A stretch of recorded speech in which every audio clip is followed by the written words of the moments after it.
Bonjour et bienvenue à tous sur la chaîne de la Minute de Code. Je suis heureux de vous retrouver aujourd'hui pour une toute nouvelle vidéo où on va se faire un petit projet en JavaScript, un projet simple, une to-do list.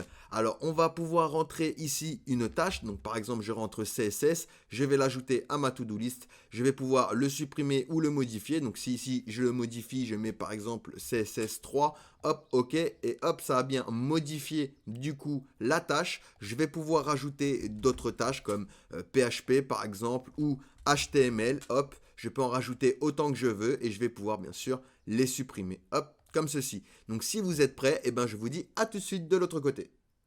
Vous avez le fichier source comme d'habitude en description. Ici, j'ai simplement un index qui est lié à un style CSS et à un script qui sont vides. D'accord? Je les ai simplement liés grâce à la balise link et à la balise script ici.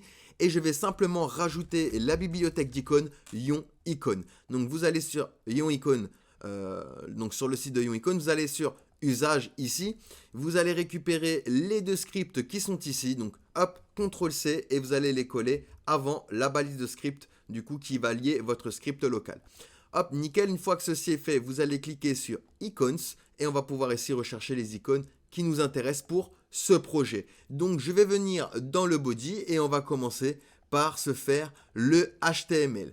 Pour le HTML, il va me falloir simplement un H1, donc un titre de niveau 1. Et ici, je vais mettre ma to-do list. D'accord? Donc, to-do list. Voilà, parfait. Alors, hop, il m'a mis un 6 ici. Voilà, nickel. Ensuite, je vais me créer une div avec la classe container. Ça va être le container, du coup, parent de toute ma to-do list. Je vais faire une div à l'intérieur avec la classe champ et un input à qui je vais mettre un ID, l'ID task input de type texte, d'accord? Et je vais rajouter, alors, hop, et je vais rajouter également un placeholder, donc ça va rajouter une indication à l'utilisateur et je vais mettre ici ajouter une tâche. Hop, parfait, nickel, on a bien ici ajouté une tâche qui est apparue. Ensuite, je vais me créer juste en bas un button à qui je vais rajouter une icône à l'intérieur. Donc je vais aller sur YonIcon ici et je vais rajouter ici Add. Et je vais récupérer celui-ci. Donc je clique simplement dessus et ici je vais pouvoir cliquer pour qu'il me copie le code. Et je le colle à l'intérieur de Button. Je reviens ici et vous voyez j'ai bien mon icône. Je vais rajouter un attribut, l'attribut OneClick. Donc ici je vais faire OneClick égale et on va lui rajouter add task. Donc ici, ça va être la fonction qui va rajouter une tâche à notre to-do list. D'accord?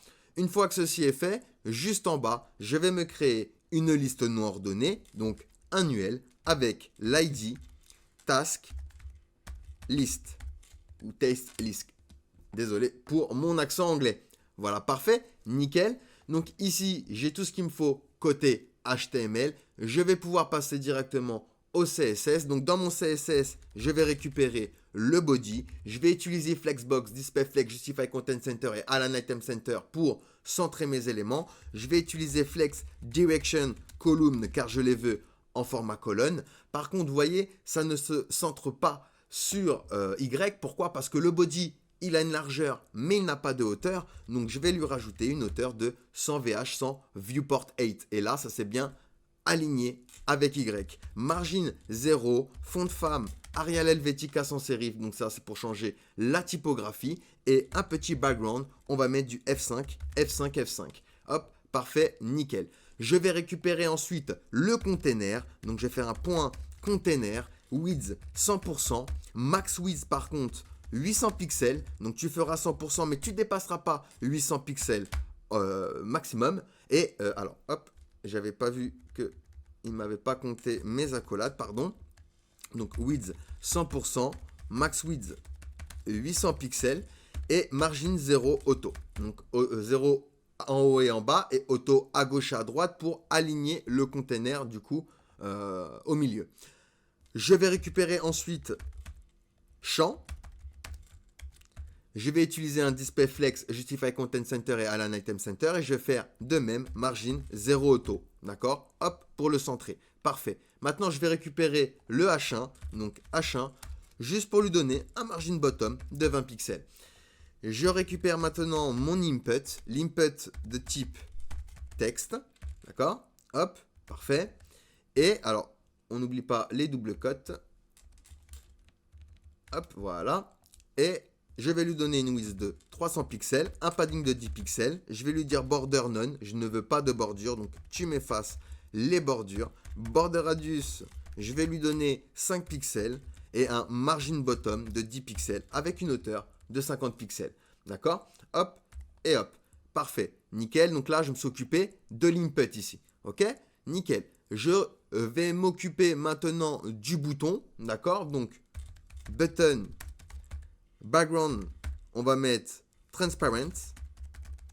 D'accord? Donc, je ne veux pas de couleur de fond. D'accord? Border, none. Je ne veux pas de bordure également. Cursor pointeur pour indiquer à l'utilisateur qui va cliquer sur un bouton. Et margin left 5 pixels. D'accord? Pour le décoller un petit peu. Ok? Nickel. Parfait. Maintenant, je vais récupérer ma liste UL. Donc, ce sera width 100%. Liste style none. On enlève les puces qu'il y a de base et padding 0. D'accord? Je récupère le LI.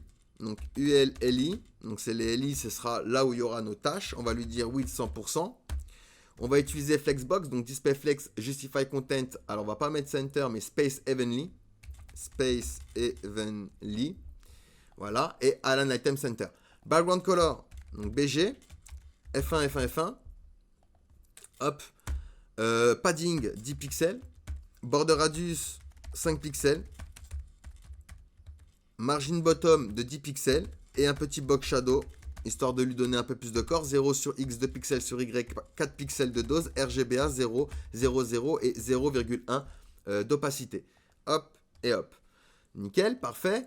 On va récupérer maintenant Ion Icon. Donc ça, c'est pour nos icônes. Font size, 20 pixels.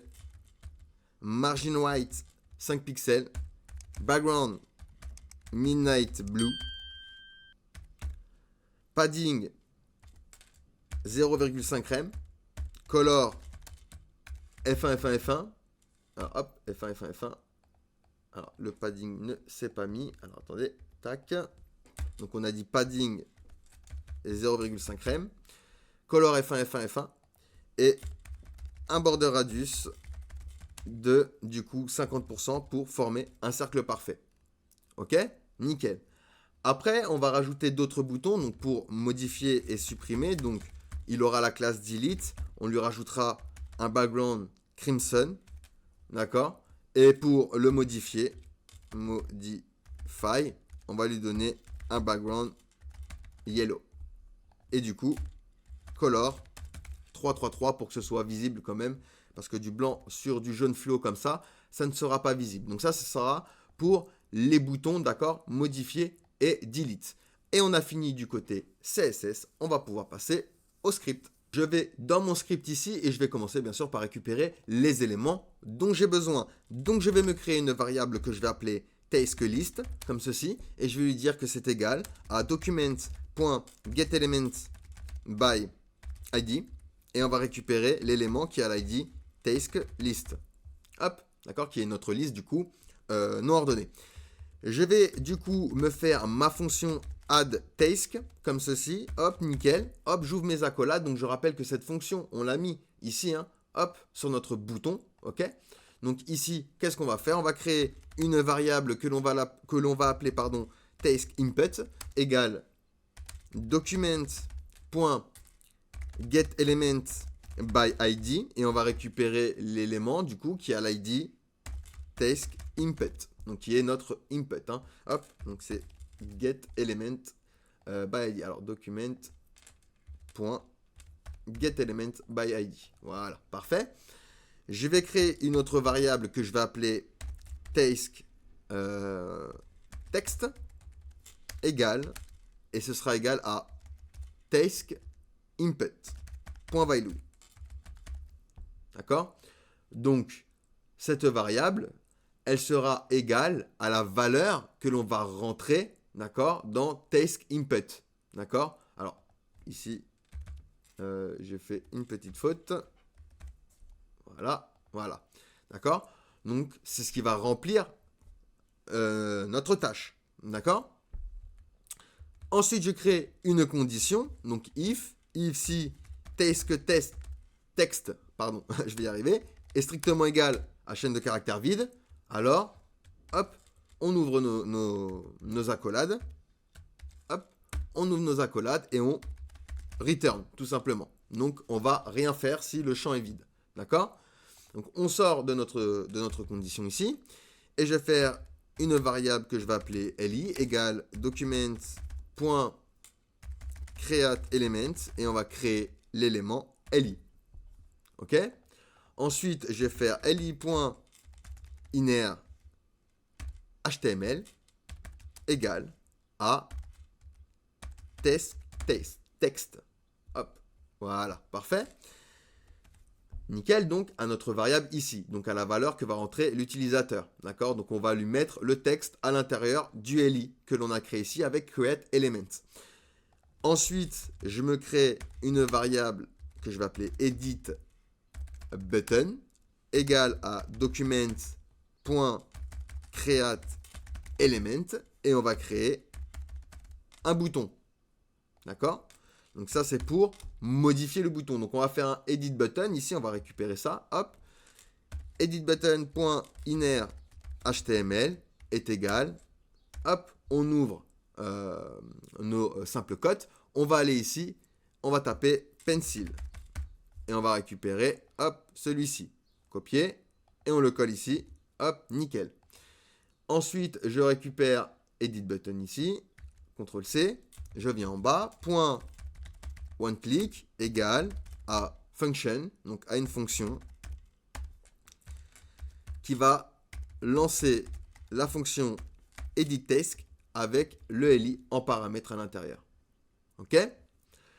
Parfait, nickel. Une fois que j'ai fait ceci, eh ben, je vais créer juste en bas une variable pareil pour le delete button. Donc égal à document.createElement et on va créer du coup un autre bouton. Donc le delete button ce sera pour supprimer. Donc CTRL C. Je viens ici .inner HTML égale, on ouvre les simples cotes. On va chercher ici, hop, la petite poubelle. Là ici. CTRL C et je le copie à l'intérieur de mes simples cotes. Parfait, donc je peux revenir ici. Hop. Je vais également lui donner un OneClick. Alors hop et hop. Point OneClick. Ce sera égal à une fonction. Hop. Qui va prendre du coup delete task et qui va mettre le li en paramètre à l'intérieur. Ok? Une fois que ceci est fait, je vais rajouter le li. Donc li.appendChild edit button. Donc on rajoute déjà le bouton pour éditer et le bouton pour delete. Delete, voilà, d'accord. Plus la valeur de l'input, d'accord. Donc ici maintenant on va faire un task, list point appendChild li. Donc le li, on le met à l'intérieur de notre liste pour l'afficher. Ensuite, ici, je fais un task input. Alors, input.value égale à chaîne de caractères vide. Donc, quand on entre une tâche, quand on va rentrer une tâche ici, d'accord? Quand on va rentrer une tâche ici et que l'on va soumettre notre tâche, on veut que l'input devienne vide. D'accord? Parfait. Maintenant, il va falloir faire les fonctions qu'on a créées, delete task et edit task. Donc ici, je vais venir juste en bas et me créer ces fameuses fonctions. Donc fonction edit task égale à, alors on va lui mettre task en paramètre. Je vais créer une variable qu'on va appeler task text element égale à task.firstChild. Donc là on prend le premier élément. D'accord? Let task text Donc lui, ce sera égal à task element. Alors, text, pardon, element et element. Hop. Point text content. Hop, parfait, nickel. Donc ici, on va créer une variable qu'on va appeler new task text égale, et on va utiliser prompt, d'accord? Et ici, on va faire modifier. Alors, on va ouvrir les backtitres, ce sera plus simple. Hop. Et on va mettre ici modifier. Alors, modifier la tâche. Deux points. Et on va faire référence, du coup, à notre variable ici. Alors, non. Je vous dis des bêtises. On va pas mettre ça en simple cote. On va mettre plutôt ça en simple cote. Voilà, et ici je vais mettre virgule task text. Hop, donc ça c'est pour modifier, d'accord? Quand on va modifier notre tâche. On va faire une condition, if si new task text est strictement égal à nul ou new task text est strictement égal à chaîne de caractères vide. Hop. Alors, tu return. Tu ne fais rien. Si l'utilisateur a cliqué sur annuler ou il n'y a pas d'entrée de nouveau texte, tu fais rien. D'accord? Pour finir, task text element point text content sera égal à new task text. Hop, parfait. Nickel. Donc ça, c'est pour modifier. Donc quand on va rentrer une tâche, on va pouvoir l'afficher et modifier notre tâche. D'accord? Alors, je vais vérifier, est-ce qu'il me semble qu'il y a une petite erreur, apparemment. À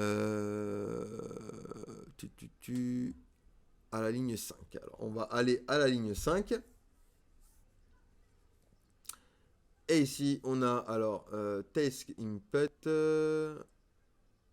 Alors get element by ID. Donc on va vérifier si on lui a bien mis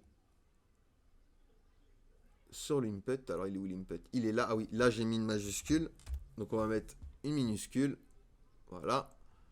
Et normalement, j'ai plus d'erreur. Voilà. Nickel. Donc si je rajoute maintenant ma tâche, j'ai bien ma tâche ici. J'ai bien ma tâche, parfait. Donc, je vais pouvoir modifier. Et maintenant, je veux supprimer. Donc, je viens ici. Hop. Qu'est-ce qu'on va faire? La fonction pour supprimer. Donc, function, delete task. On lui passe task en paramètre. TextList.remove child. Enlève-lui un enfant. Quel enfant? Task. Tout simplement. Donc c'est bon. Là, on peut ajouter une tâche. On va pouvoir la modifier déjà, premièrement. D'accord? On peut mettre CDD, par exemple. Hop, OK. Hop, ça l'a bien modifié. On va pouvoir la supprimer. Par contre, vous voyez, quand j'ai rentré une tâche, j'ai pas la couleur adéquate. Donc je vais revenir sur mes ions icônes ici. Donc pour l'edit, on va lui rajouter du coup la classe modify. Donc ici, je rajoute classe égale modify. Hop.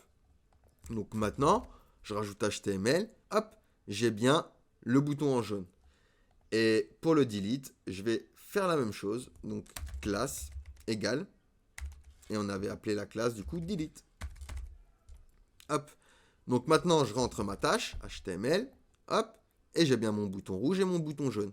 Donc voilà. Comment on peut faire une to-do list, hein? Il y a plusieurs manières de le faire, mais voilà l'une des manières de faire une to-do list avec JavaScript. J'espère que le contenu vous a plu. N'hésitez pas à me donner votre avis en commentaire, à me lâcher un petit j'aime, à vous abonner si vous voulez être au courant des dernières sorties, des dernières vidéos, à rejoindre le Discord si vous voulez être connecté avec d'autres passionnés sur le développement web, sur le web design et le graphisme. Et je vous dis à la prochaine. Ciao, ciao. Prenez soin de vous.